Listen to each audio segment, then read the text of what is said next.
कब बनता है और क्यों बनता है? देखिए, जब भगवान आपको कुछ संकेत देते हैं, खासतौर पे आपकी पूजा स्वीकार होने के समय, तब आपके दीपक में फूल बनते हैं। वैसे तो भगवान आपको कई प्रकार से संकेत देते हैं, जिन्हें आप समझते भी हैं और ना भी समझते हैं। जैसे सपने में वो आपको दर्शन देते हैं, या फिर फूल गिर जाता है आपकी पूजा करते समय, या आपको दर्शन होते हैं भगवान बार बार, या आपको ऐसा लगता है जैसे कि भगवान की मूर्ति जो है वो आपको देखकर मुस्कुरा रही हो। इससे भक्तों आपकी मनोकामना जो है वो पूर्ण हो जाती है। दीपक में जो फूल बनता है तो उसमें भी आपको दर्शन होते हैं। तो भगवान जी आपको कई प्रकार से संकेत देते हैं, पर जो दीपक में फूल बनने का संकेत है वो सभी को नहीं मिलता है।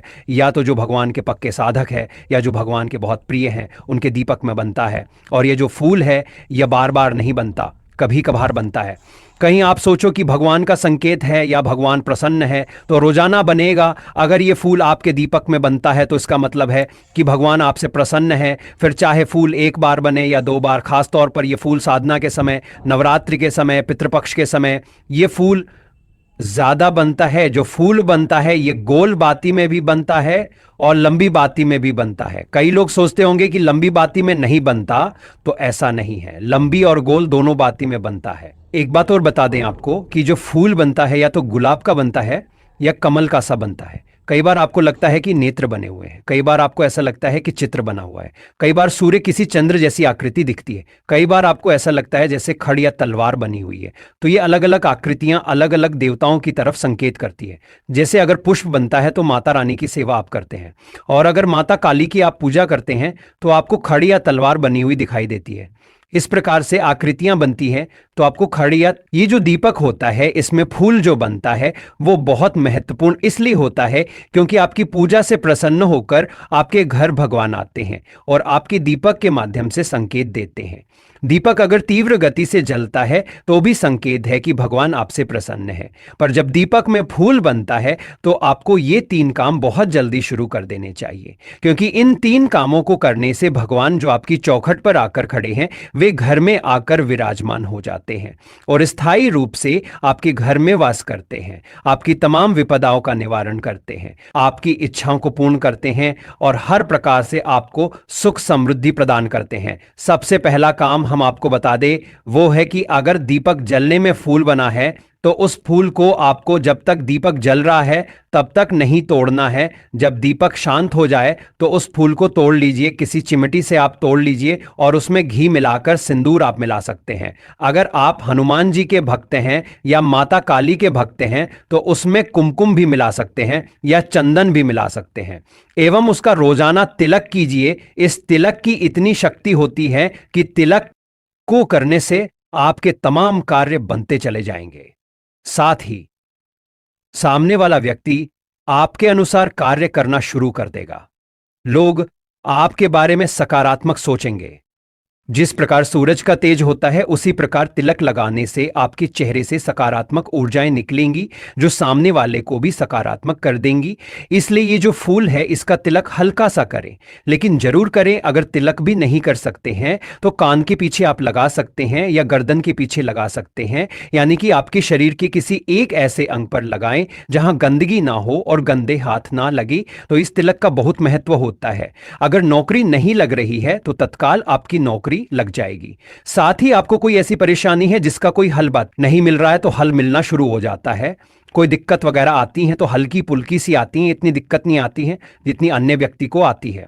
दूसरा कार्य जो आपको शुरू करना है वो ये है कि आपको मंत्र जाप, जैसे चालीसा, किसी सहस्त्र नाम का पाठ या कोई सा भी मंत्र हो जिसको आप जप करना चाहते हो, आपको शुरू कर देना है। क्योंकि तिलक करने से तो मात्र आपको 20% ऊर्जा प्राप्त होती है, यानी कि तिलक लगाने से जो ऊर्जा है वो इस समय मंत्रोच्चारण करने की तुलना में बहुत कम होती है। वहीं अगर आप इस समय मंत्र का जब शुरू करते हैं तो आपको 80 से 90% तक ऊर्जा प्राप्त होना शुरू हो जाएगी। भक्तों, मंत्रोच्चारण से होता यह है कि जो फूल आपको धुंधला दिखाई देता है वो आपको स्पष्ट रूप से नजर आने लगता है, यानी कि आपको अनुभव होने लगता है। आप उनको महसूस कर पाते हैं कि वास्तव में ईश्वर आपसे कुछ कहना चाहते हैं। तीसरा कार्य जो लास्ट है वो ये है कि आपको भोग देना चाहिए, क्योंकि जितनी भी योनियां हैं सब भोग से प्राप्त होती है। चाहे वो कोई भी हो, चाहे वो देव योनि हो, चाहे वो प्रेत हो, चाहे वो मनुष्य योनि हो या चाहे वो जीव योनि हो, सभी योनियों को भोग बहुत प्रिय होता है। भगवान जो आपके घर में आते हैं तो उनके आदर्श अधिकार के लिए आपको भोग जरूर देना चाहिए। आप मिष्ठान का भोग दे सकते हैं, 2 लौंग बतासे का भोग दे सकते हैं, और सबसे उत्तम है कि जो सबसे पहली रोटी आपकी बनती है उसमें थोड़ा सा गुड़ मिलाकर के भगवान को अर्पित करें और लगभग 15 से 20 मिनट बाद आप उसे पूरे घर में बांट दें। एक चीज का विशेष रूप से ध्यान रखिए कि जब भगवान को भोग अर्पण करें तो आंख बंद करें और भगवान का आवाहन करें ताकि वो भोग ग्रहण कर सके, और इस प्रकार इन तीनों उपायों का अनुसरण करने से आपके घर में सुख समृद्धि समता शुरू हो जाएगी। हमारे ऊपर प्रभु की कृपा है, यह हम कैसे पहचाने? तो यह 8 लक्षण प्रकट होने लगते हैं जिस पर भगवान जी की कृपा होती है। लक्षण 1, शांति और क्षमा का भाव। जिसके ऊपर प्रभु की कृपा होती है उसके मन में शांति होती है। वह घोर अपराध करने वाले के प्रति भी गुस्से की जगह क्षमा का भाव रखता है। सोचिए, यदि आपको कोई बहुत बुरा भी कह दे और फिर भी आपका मन शांत रहे तो यह हरि कृपा का सबसे बड़ा संकेत है, क्योंकि क्रोध ऊर्जा को नष्ट करता है और घोगी क्रोधापि जो घोदासनते, उसकी ऊर्जा भजन और साधना में लगती है, क्रोध में नहीं। लक्षण 2, दोष दर्शन से दूर रहना। अनुसय, हरि कृपा पाने वाला व्यक्ति कभी भी दूसरों के गुणों में दोष नहीं देखता। वह न तो किसी की निंदा करता है और न ही किसी के दोषों को सुनने में रुचि रखता है। क्या आपको भी ऐसा लगता है कि आपका मन अब दूसरों की बुराइयों से हटकर उनकी अच्छाइयों को देखता है? यदि हां, तो समझिए प्रभु की कृपा आप पर बरस रही है। लक्षण 3, भीतरी और बाहरी पवित्रता। जो व्यक्ति भगवान की कृपा से संपन्न होता है वह न केवल बाहरी रूप से पवित्र रहता है बल्कि उसके मन और हृदय में भी पवित्रता होती है।